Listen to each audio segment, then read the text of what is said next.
BP Jio satellite চ্যানেলের পক্ষ থেকে আপনাদের সকলকে অনেক স্বাগত জানাচ্ছি।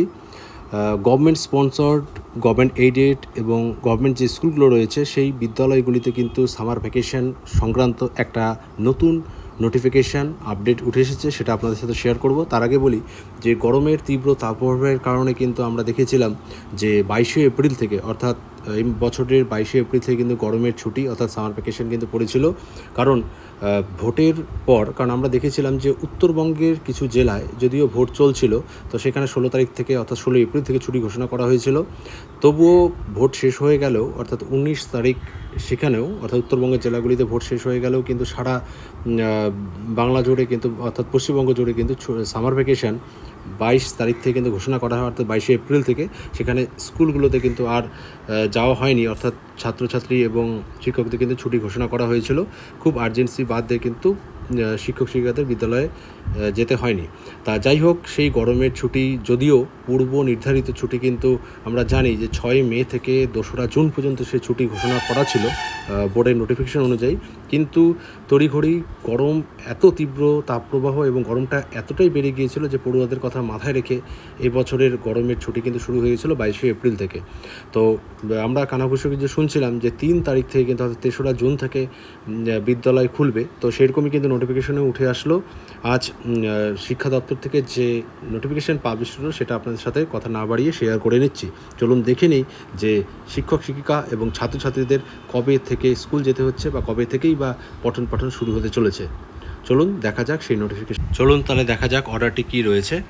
তা government of West Bengal school education department, Bikash Bhavan, Salt Lake, Kolkata 70091। 27 তারিখের দেখুন অর্ডার, 27/5/2024। আজকেই কিন্তু কিছুক্ষণ আগেই অর্ডারটা পাবলিশ হলো।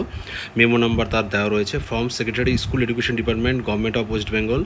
কাকে করেছে? The president West Bengal board of secondary education এবং the president West Bengal board of primary এডুকেশনকে করেছে। অর্থাৎ প্রাইমারি এবং সেকেন্ডারি এডুকেশনের প্রেসিডেন্টদের কিন্তু এডুকেশন ডিপার্টমেন্টের সেক্রেটারি এটা করেছে, অর্থাৎ এই নোটিফিকেশনটি করেছে। আর এখানে সাবজেক্ট কী রাখা রয়েছে?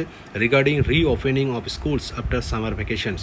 তো এখানে স্কুলগুলো সামার ভ্যাকেশনের পরে যে খোলা হচ্ছে সেই সংক্রান্ত notification. Madam sir, in continuation to the letter referred above, the competent authority has approved the following schedule for reopening of government aided sponsored school under administrative control of the school education department। এখানে এ number কথাটা আমরা একটু দেখি, যেটা রয়েছে teaching and non teaching staff of all state aided sponsored আর হচ্ছে government school যেগুলো রয়েছে সেগুলো কিন্তু অ্যাডভাইসড, তাদেরকে কিন্তু বলা হচ্ছে যে অ্যাটেন্ড স্কুল, অর্থাৎ নন টিচিং এবং টিচিং যত শিক্ষক এবং শিক্ষাকর্মী এই সমস্ত স্কুলের যারা রয়েছেন তাদের কিন্তু উপস্থিত থাকতে হবে 3রা জুন। অর্থাৎ দেখুন ডেটটা পরিষ্কার লেখাই রয়েছে, 3রা জুন 2024 থেকে কিন্তু উপস্থিত থাকতে হবে বিদ্যালয়ে, এবং subject to the direction issued by the concern election authorities as the case may be.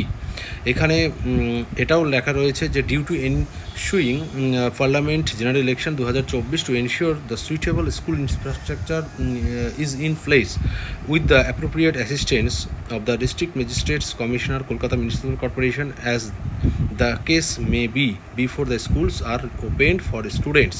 এখানে কিন্তু যেটা বলা রয়েছে, যদি কোনো রকম কমিশনার, ম্যাজিস্ট্রেট, ডিস্ট্রিক্ট ম্যাজিস্ট্রেটস, যেহেতু আমাদের জেনারেল ইলেকশন এখনও চলছে, তো সেই কারণে সেই সংক্রান্ত অনেক কাজকর্ম থাকে। কারণ ভোট গণনার পরেও কিছু রুলস রেগুলেশন, কিছু জায়গায় অর্থাৎ কিছু নির্দেশ থাকে। যদি কোনো রকম কিছু নির্দেশ থাকে সেই নির্বাচন কমিশন বা মিউনিসিপ্যাল কর্পোরেশন, ম্যাজিস্ট্রেট, কমিশনারের, তাহলে কিন্তু সেই অনুযায়ী তাদেরকে নির্দেশ পালন করতে হবে, এরকম একটা কথা বলা হচ্ছে। তা যাই হোক, 3রা জুন থেকে কিন্তু বিদ্যালয়ে উপস্থিত থাকতে বলা হচ্ছে। এটা হচ্ছে মোদ্দা কথা শিক্ষক ও শিক্ষাকর্মীদের। এরপরে নিচে যেটা লেখা হচ্ছে, it is expected that the above arrangement will be completed by the 9/6/2024। তো 9/6/2024 মধ্যে কিন্তু কম্পিটেড সেই অথরিটি, অর্থাৎ সেই বিদ্যালয়ের কম্পিটেড অথরিটিকে কিন্তু বলা হচ্ছে যে সব কিছু কিন্তু অ্যারেঞ্জমেন্ট করা হবে। এটা কিন্তু আশা করা হচ্ছে যে পরিষ্কার পরিচ্ছন্নতা, বা যেখানে আমরা জানি যে অনেক জায়গায় ক্যাম্প থাকে বা পুলিশেরা থাকে, ফোর্স থাকে, তো সেই কারণে সেই ব্যবহার করা হয়। তা ভোট গণনার পরে দ্রুত যেন সেগুলোকে অ্যারেঞ্জমেন্ট করা হয় ছাত্রছাত্রীদের স্বার্থে, অর্থাৎ বিদ্যালয় যাতে পঠন পাঠনটা শুরু করা হয় সেই কথাই কিন্তু বলার রয়েছে। অ্যারেঞ্জমেন্টটা কিন্তু কমপ্লিট করতে হবে 9 তারিখের মধ্যে। তারপরে বি নাম্বার পয়েন্টে যদি চলে যাই, the state aided sponsored government schools may be opened for স্টুডেন্টসের জন্য কিন্তু তাহলে খোলা যেতে পারে বা খোলা হবে 10 তারিখ থেকে, এবং 10 তারিখ থেকে বিদ্যালয়ে আসতে বলা হচ্ছে। সেই অর্থাৎ ছাত্রছাত্রীদের কিন্তু আসতে হবে 10 তারিখ থেকে বিদ্যালয়ে। পঠন পাঠন শুরু হচ্ছে, তার মানে 10 তারিখ থেকে, এবং 3 তারিখ থেকে বিদ্যালয়ে শিক্ষক এবং শিক্ষাকর্মীরা উপস্থিত থাকবে।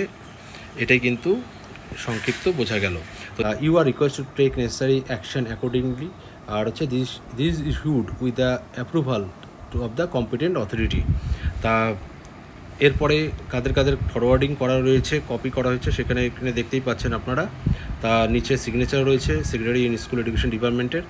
তা এই ছিল খবর আপডেট। আবার নতুন কিছু এইরকম আবার যদি রেকটিফিকেশন কোনো নোটিফিকেশন হয়ে থাকে তাহলে কিন্তু সেটার আপডেট অবশ্যই আপনার সাথে শেয়ার করব। তা 2014 যেহেতু লেখা রয়েছে, এটা নিয়ে একটু আমার ডাউট রয়েছে যদি আমি ভুল না থাকি। তা যাই হোক, কোনো খবর এলে অবশ্যই আপনার সাথে শেয়ার করা হবে। আর চ্যানেলটিকে সম্ভব হলে সাবস্ক্রাইব করবেন। ভালো থাকবেন সকলে।